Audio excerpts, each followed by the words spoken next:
हाँ हाँ बेटा, मैं ही तुम्हारा पापा हूँ। नमस्कार दर्शकों सुबह के 6 बजे थे। नई दिल्ली रेलवे स्टेशन पर यात्रियों की भीड़ शुरू हो चुकी थी। प्लेटफार्म नंबर 3 के कोने में एक छोटा सा लड़का अपनी चाय की केतली और कुछ प्लास्टिक के कप लेकर बैठा हुआ था। उसका नाम रोहित था और उम्र महज 12 साल। उसके कपड़े फटे हुए थे लेकिन साफ थे। चेहरे पर मासूमियत थी और आंखों में एक अजीब सा दर्द जो उसकी उम्र के हिसाब से बहुत गहरा था। रोहित को नहीं पता था कि कभी उसका भी एक अलग जीवन था। एक बड़ा घर था, महंगी कारें थी और सबसे बड़ी बात यह थी कि उसके पिता एक आईएएस अधिकारी थे। वह नहीं जानता था कि उसका असली नाम रोहित राज था और वह राजधानी के सबसे प्रतिष्ठित परिवारों में से एक का सदस्य था। दर्शकों, आज से ठीक 12 साल पहले की बात है। उत्तराखंड के पहाड़ी इलाके में एक सरकारी कार्यक्रम चल रहा था। आईएएस अधिकारी अमित राज अपनी पत्नी प्रिया राज के साथ वहां गए थे। उनके साथ उनका 3 साल का छोटा बेटा रोहित भी था।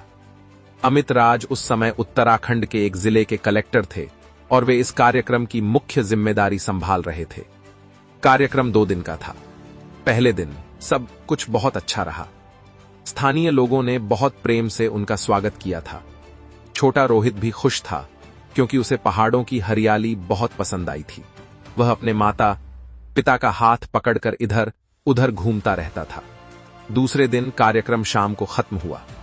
अमित राज और प्रिया ने सोचा कि रात में ही वापस दिल्ली के लिए निकल जाना चाहिए क्योंकि अगले दिन अमित के पास जरूरी मीटिंग थी। ड्राइवर ने कहा था कि बारिश हो सकती है, इसलिए रुक जाना चाहिए, लेकिन अमित की जिम्मेदारियों के कारण वे निकल पड़े। शाम के 7 बजे वे अपनी सरकारी गाड़ी में बैठकर दिल्ली के लिए निकले। छोटा रोहित पिछली सीट पर अपनी मां के साथ बैठा था और खिड़की से बाहर पहाड़ों को देख रहा था। उसे नहीं पता था कि यह उसकी जिंदगी का आखिरी सुखद पल होगा। रास्ता पहाड़ी और घुमावदार था। अमित राज अपनी गाड़ी को बहुत संभाल कर चला रहे थे, लेकिन 8 बजे के करीब अचानक तेज बारिश शुरू हो गई। बारिश इतनी तेज थी कि कुछ भी दिखाई नहीं दे रहा था। सड़क फिसलन भरी हो गई थी। एक तेज मोड़ पर गाड़ी का संतुलन बिगड़ गया। अमित राज ने कोशिश की, लेकिन गाड़ी को संभाल नहीं पाए। गाड़ी सड़क से फिसलकर एक गहरी खाई में जा गिरी। धमाके की आवाज पूरे पहाड़ में गूंजी।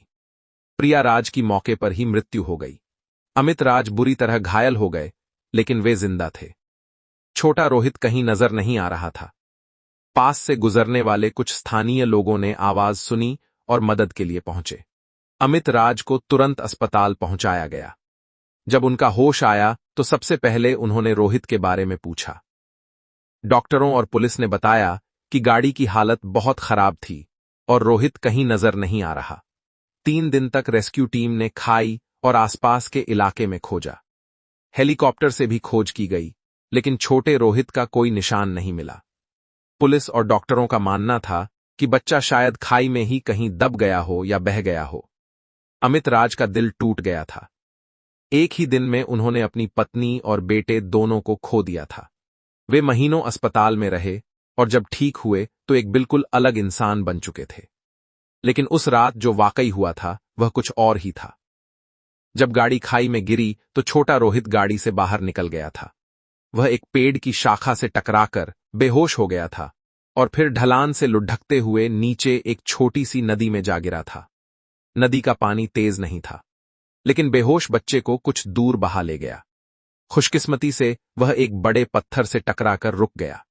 उसके माथे पर चोट आई थी, लेकिन वह सांस ले रहा था।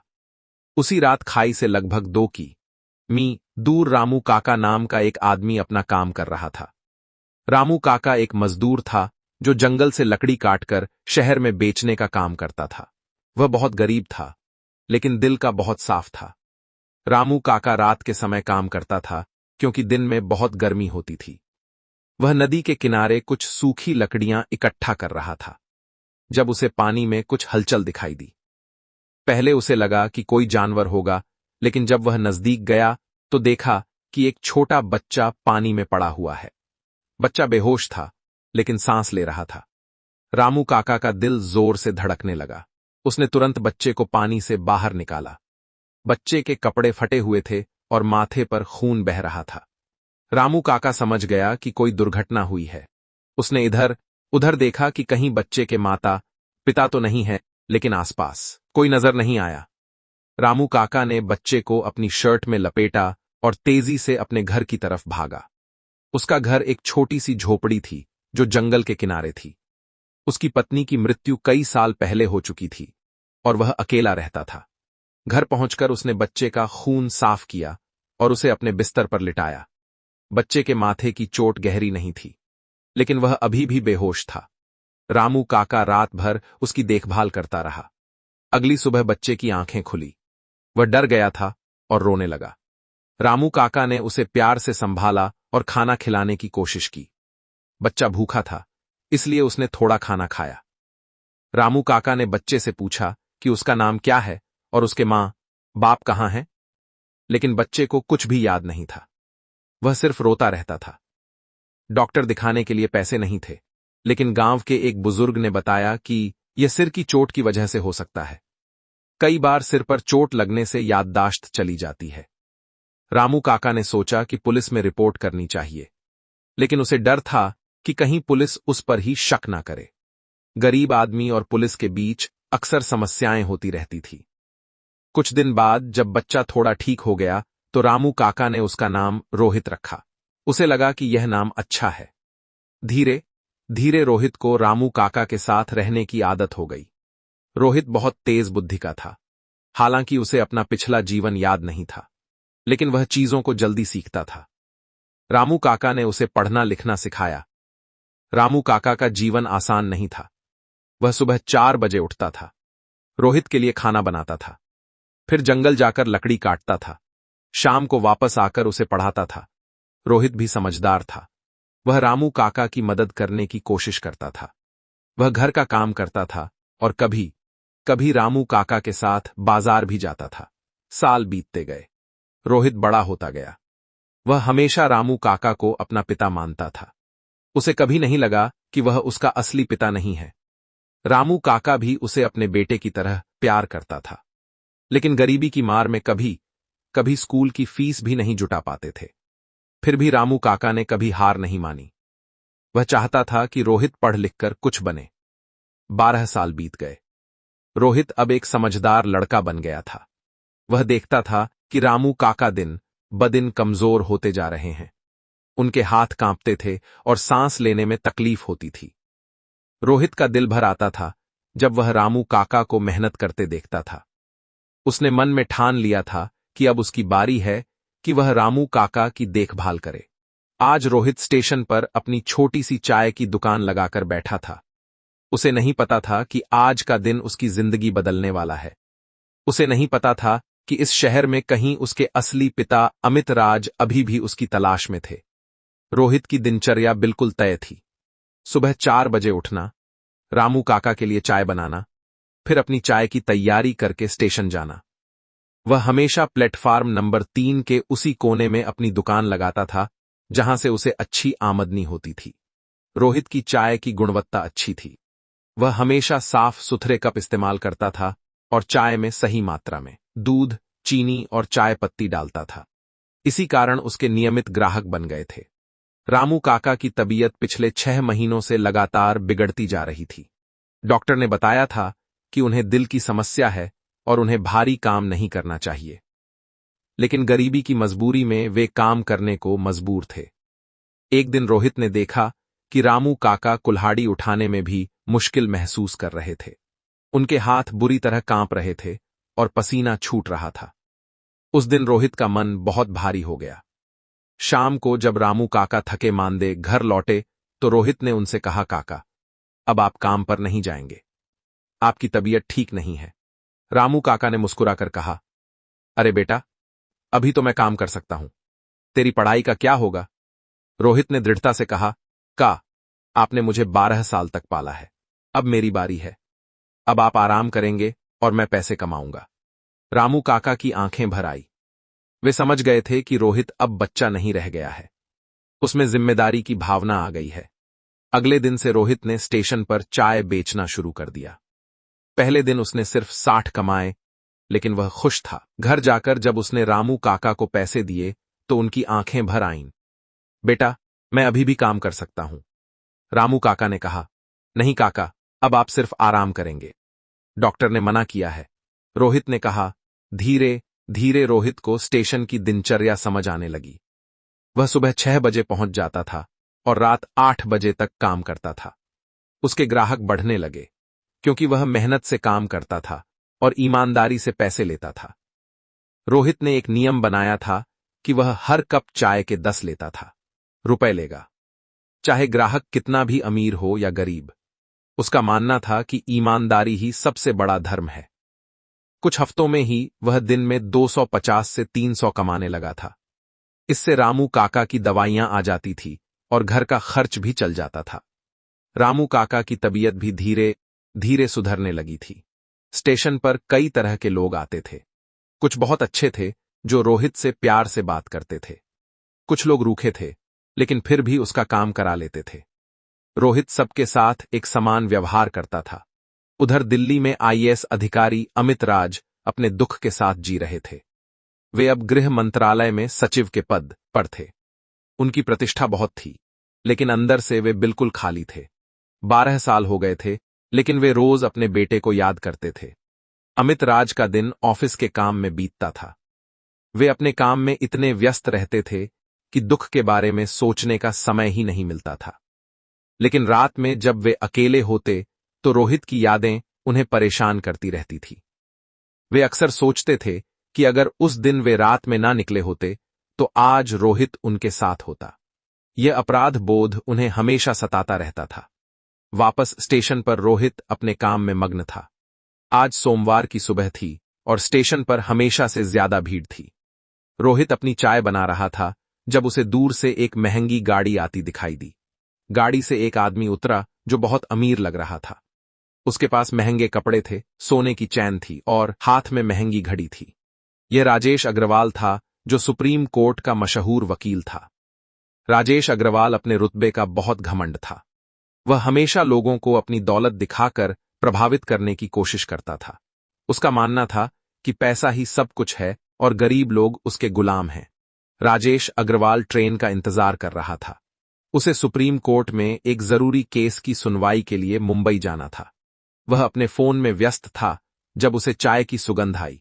उसने इधर उधर देखा तो रोहित को चाय बनाते देखा। राजेश को चाय पीने का मन हुआ क्योंकि सुबह जल्दी निकलने के कारण उसने घर पर चाय नहीं पी थी। अरे लड़के इधर आ, राजेश ने आवाज लगाई। रोहित तुरंत अपनी केतली और कप लेकर राजेश के पास पहुंच गया। उसने विनम्र रोहित ने बड़े प्रेम से चाय बनाना शुरू किया। वह हमेशा अपने काम को पूरी ईमानदारी से करता था। उसने सही मात्रा में दूध, चीनी और चाय पत्ती डाली। चाय का रंग बिल्कुल सही था और खुशबू भी अच्छी थी। जब चाय तैयार हो गई तो रोहित ने एक साफ कप में चाय परोसी और राजेश को दी। राजेश ने चाय पी तो उसे स्वाद अच्छा लगा। वाकई में यह अच्छी चाय थी। चाय अच्छी है, राजेश ने कहा। रोहित खुश हो गया। उसे लगा कि यह ग्राहक उसे अच्छे पैसे देगा। उसने विनम्रता से कहा, साहब चाय के हो गए। यह सुनकर राजेश अग्रवाल का चेहरा बदल गया। उसे लगा कि एक छोटा लड़का उससे दम मांग रहा है, जबकि वह इतना बड़ा आदमी है। तू पागल है क्या? मैं तुझे 5 दूंगा, राजेश ने घमंड से कहा। रोहित को लगा कि शायद उसने गलत सुना है। उसने विनम्रता से कहा, साहब मैं सबसे ही लेता हूं। चाय बनाने में अच्छी सामग्री लगती है। राजेश अग्रवाल का गुस्सा और बढ़ गया। उसे लगा कि यह लड़का उससे बहस कर रहा है। तेरी हिम्मत कैसे हुई मुझसे बहस करने की? तू जानता है मैं कौन हूं? रोहित ने डरते हुए कहा। साहब मैं बहस नहीं कर रहा, बस अपने पैसे मांग रहा हूं। आपकी चाय साफ कप में दी है और अच्छी बनाई है। यह सुनकर राजेश अग्रवाल का गुस्सा 7वें आसमान पर पहुंच गया। उसने रोहित के चेहरे पर जोर से थप्पड़ मारा। थप्पड़ इतना जोर का था कि रोहित का गाल लाल हो गया और उसकी आंखों में आंसू आ गए। लेकिन वह रोया नहीं। वह सिर्फ सोच रहा था कि रामू काका की दवाई के पैसे कैसे जुटाएगा। तेरी हिम्मत कैसे हुई मेरे जैसे अमीर आदमी से इस तरह बात करने की? तू जानता है मैं सुप्रीम कोर्ट का वकील हूं, मैं तुझे जेल भिजवा सकता हूं, राजेश चिल्लाया। स्टेशन पर कुछ लोग खड़े होकर यह सब देख रहे थे, लेकिन राजेश अग्रवाल के डर से कोई कुछ नहीं कह रहा था। लोग समझ गए थे कि यह बहुत बड़ा आदमी है और इससे पंगा लेना खतरनाक है। रोहित ने हिम्मत करके कहा, साह, मैं तो आपका सम्मान कर रहा हूं। मैं सिर्फ अपने पैसे मांग रहा हूं। मैं कोई गलत काम नहीं कर रहा। राजेश अग्रवाल और भड़क गया। उसने रोहित को लात मारी, जिससे वह गिर गया। जा, कोई पैसा नहीं मिलेगा। मैं तुझे यह 5 भी नहीं दूंगा। रोहित गिर गया, लेकिन वह हार नहीं माना। वह उठकर खड़ा हो गया। उसकी आंखों में आंसू थे, लेकिन वह रो नहीं रहा था। उसके मन में सिर्फ एक ही बात थी कि रामू काका के लिए दवाई कैसे लाए। राजेश अग्रवाल ने देखा कि लड़का अभी भी खड़ा है। उसे गुस्सा आया और उसने रोहित को एक और धक्का दिया। भाग यहां से, नहीं तो पुलिस को बुलाकर तुझे जेल भिजवा दूंगा। रोहित चुपचाप अपना सामान समेटने लगा। उसे लग रहा था कि शायद यही उसकी किस्मत है। गरीब आदमी का कोई इज्जत नहीं करता।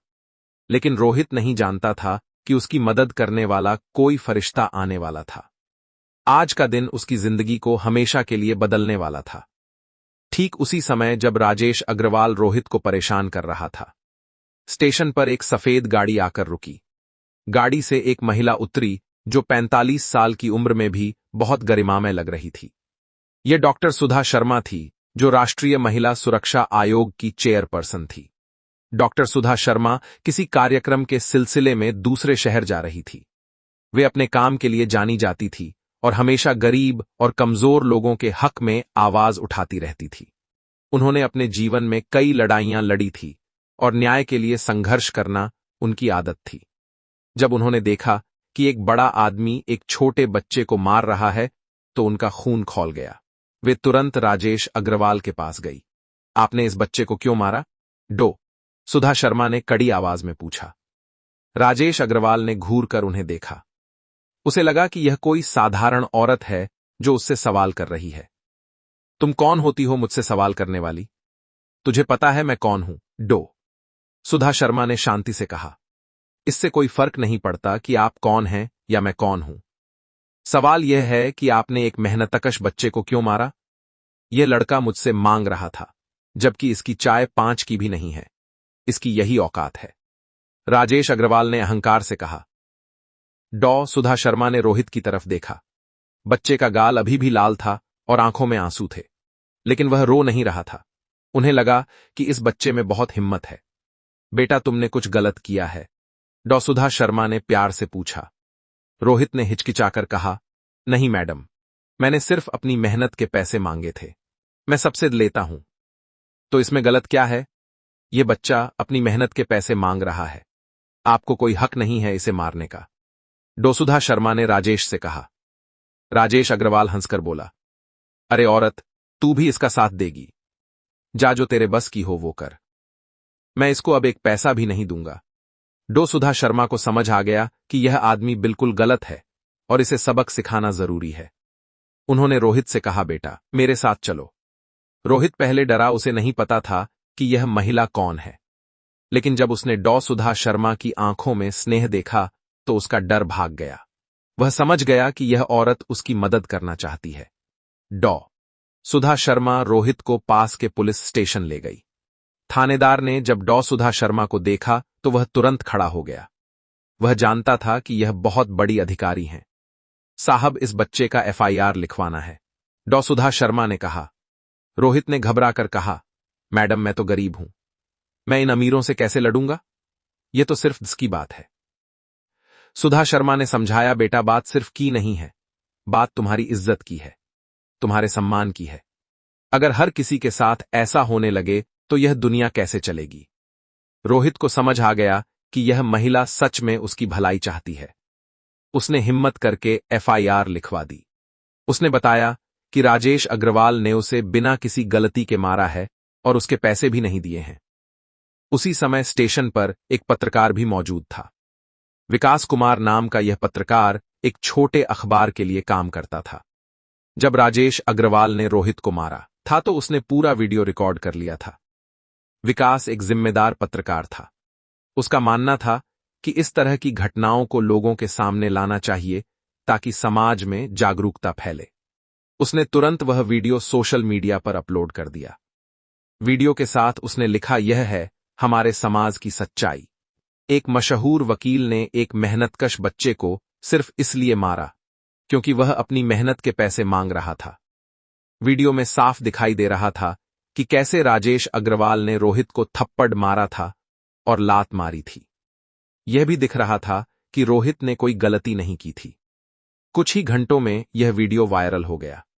हजारों लोग इसे शेयर कर रहे थे। लोग राजेश अग्रवाल की भर्त्सना कर रहे थे और रोहित के साथ सहानुभूति दिखा रहे थे। कमेंट्स में लोग लिख रहे थे, शर्म आती है, ऐसे लोगों पर बच्चे ने कोई गलती नहीं की थी। अमीरी का घमंड, इस वकील को सबक मिलना चाहिए। वीडियो वायरल होने के बाद मीडिया ने इस मामले पर बहुत शोर मचाया। अखबारों में यह खबर फ्रंट पेज पर छपी। टीवी चैनलों पर इस पर बहस हो रही थी। राजेश अग्रवाल को पता चला कि उसका वीडियो वायरल हो गया है तो वह परेशान हो गया। उसके दोस्त और साथी उससे दूरी बनाने लगे। उसके क्लाइंट्स भी उसे नुकसान की नजर से देखने लगे। राजेश ने अपने प्रभाव का इस्तेमाल करके वीडियो हटवाने की कोशिश की, लेकिन तब तक बहुत देर हो चुकी थी। वीडियो इंटरनेट पर हर जगह फैल गया था। कोर्ट में सुनवाई शुरू हुई। राजेश अग्रवाल ने दिल्ली के सबसे महंगे वकील रखे थे। उन्होंने कई तर्क दिए कि यह मामूली सी बात है और इसे बढ़ा चढ़ाकर पेश किया जा रहा है, लेकिन वीडियो के सामने उनके सारे तर्क फेल हो रहे थे। वीडियो में सब कुछ साफ दिख रहा था कि राजेश अग्रवाल गलत था। रोहित की तरफ से डॉ सुधा शर्मा ने एक अच्छे वकील का इंतजाम किया था। एडवोकेट प्रदीप सिंह एक ईमानदार वकील था जो न्याय के लिए लड़ता था। कोर्ट में जब रोहित ने अपनी गवाही दी तो जज साहब भी उसकी बातों से प्रभावित हुए। रोहित ने बहुत साफ तरीके से बताया कि वह सिर्फ अपनी मेहनत के पैसे मांग रहा था। मैं रोज यहां चाय बेचता हूं, मैं सबसे लेता हूं, मैंने साहब से भी यही मांगे थे, मैंने कोई गलत काम नहीं किया था, रोहित ने कहा। उसने यह भी बताया कि वह अपने रामू काका की दवाई के लिए पैसे कमाता है और यह उसकी जिम्मेदारी है।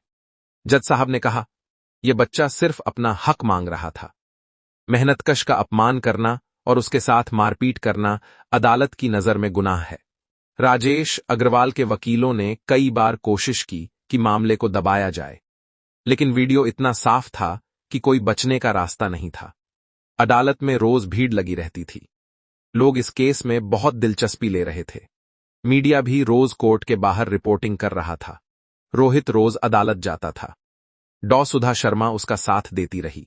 वे उसे समझाती रहीं कि डरना नहीं है और न्याय जरूर मिलेगा। आखिरकार फैसले का दिन आया। कोर्ट हॉल भरा हुआ था। मीडिया, सामाजिक कार्यकर्ता और आम लोग सभी फैसले का इंतजार कर रहे थे। जज साहब ने अपना फैसला सुनाया। इस मामले में राजेश अग्रवाल दोषी है। समाज में अमीर गरीब का भेद हो सकता है, लेकिन कानून की नजर में सभी बराबर हैं। मेहनत करने वाले इंसान का अपमान करना और उसके साथ मारपीट करना गुनाह है। जज साहब ने राजेश अग्रवाल को 6 महीने की जेल की सजा सुनाई। साथ ही उसे 5 लाख का जुर्माना भरने को कहा, जो रोहित को मुआवजे के रूप में दिया जाएगा। यह सुनकर पूरी कोर्ट में तालियां गूंज उठी। न्याय की जीत हुई थी। रोहित को विश्वास नहीं हो रहा था कि उसे इतने पैसे मिल गए हैं। उसने डॉ सुधा शर्मा के पैर छुए और आंसू भरी आंखों से कहा, मैडम, आपने मेरी बहुत मदद की है। आप नहीं होती तो मुझे न्याय नहीं मिलता। डॉ सुधा शर्मा की आंखें भी भर आई। उन्हें लग रहा था कि यह बच्चा किसी फरिश्ते जैसा है। उसमें इतनी हिम्मत और सच्चाई है। रोहित के पास अब पैसे थे। उसने सबसे पहले रामू काका का अच्छे अस्पताल में इलाज कराया। डॉक्टरों ने जांच की तो पता चला कि उन्हें दिल की गंभीर बीमारी थी। ऑपरेशन के बाद वे बिल्कुल ठीक हो गए। रोहित ने अपने गांव में एक छोटी दुकान भी खोली। वह अब चाय के साथ साथ रोजमर्रा का सामान भी बेचता था। दुकान अच्छी चलने लगी क्योंकि रोहित ईमानदार था। लेकिन रोहित नहीं जानता था कि इस पूरे केस की वजह से उसकी जिंदगी में एक और बड़ा बदलाव आने वाला था। उसकी तस्वीरें अखबारों में छपी थी और किसी की नजर में वह पहचानी जाने वाली थी। रोहित का केस जब अखबारों की सुर्खियों में आया तो पूरे देश में इसकी चर्चा हुई। रोहित की तस्वीरें सभी बड़े अखबारों के फ्रंट पेज पर छपी। टीवी चैनलों पर भी उसके इंटरव्यू दिखाए गए। दिल्ली में गृह मंत्रालय के दफ्तर में आईएएस अधिकारी अमित राज अपने केबिन में बैठकर अखबार पढ़ रहे थे। जब उनकी नजर रोहित की तस्वीर पर पड़ी तो वे एकदम स्तब्ध रह गए। बच्चे का चेहरा उन्हें बहुत जाना पहचाना लग रहा था। कुछ ऐसा था जो उन्हें बेचैन कर रहा था। वे बार बार तस्वीर को देख रहे थे और सोच रहे थे कि यह चेहरा उन्हें इतना परिचित क्यों लग रहा है। अमित राज ने अखबार में पूरी खबर पढ़ी। जब उन्होंने पढ़ा कि रोहित 12 साल का है और उसे 12 साल पहले रामू काका ने नदी से निकाला था, तो उनका दिल जोर से धड़कने लगा। वे अपनी कुर्सी से उठकर खड़े हो गए। उनके हाथ कांप रहे थे। क्या यह संभव है कि यह वही रोहित हो जो 12 साल पहले उनसे बिछड़ गया था? अमित राज ने तुरंत अपने सेक्रेटरी को बुलाया और कहा कि वे आज का काम कैंसिल कर रहे हैं। फिर वे अपनी गाड़ी में बैठकर रोहित के गांव के लिए निकल गए। रास्ते भर उनका दिल जोर से धड़क रहा था। अमित राज ने समझाया, काका जी, मैं रोहित को आपसे अलग नहीं करूंगा। मैं चाहता हूं कि रोहित दोनों परिवारों से जुड़ा रहे। आप मेरे बड़े भाई हैं और हम एक ही परिवार हैं। यह सुनकर रामू काका को बहुत राहत मिली। उन्हें डर था कि अमित राज रोहित को उनसे छीन लेंगे। अब समय आ गया था कि रोहित को सच्चाई बताई जाए। दोनों ने मिलकर तय किया कि वे आराम से रोहित को सब कुछ बताएंगे। शाम को जब रोहित दुकान बंद करके घर आया तो उसने देखा कि अमित राज साहब घर पर बैठे हैं। रामू काका और अमित राज दोनों के चेहरे पर गंभीरता थी। क्या बात है काका, आप दोनों इतने गंभीर क्यों लग रहे हैं? रोहित ने पूछा।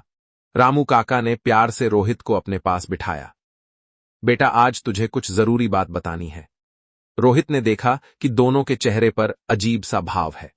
वह समझ गया कि कोई बड़ी बात होने वाली है। रामू काका ने धीरे धीरे सारी कहानी बताई।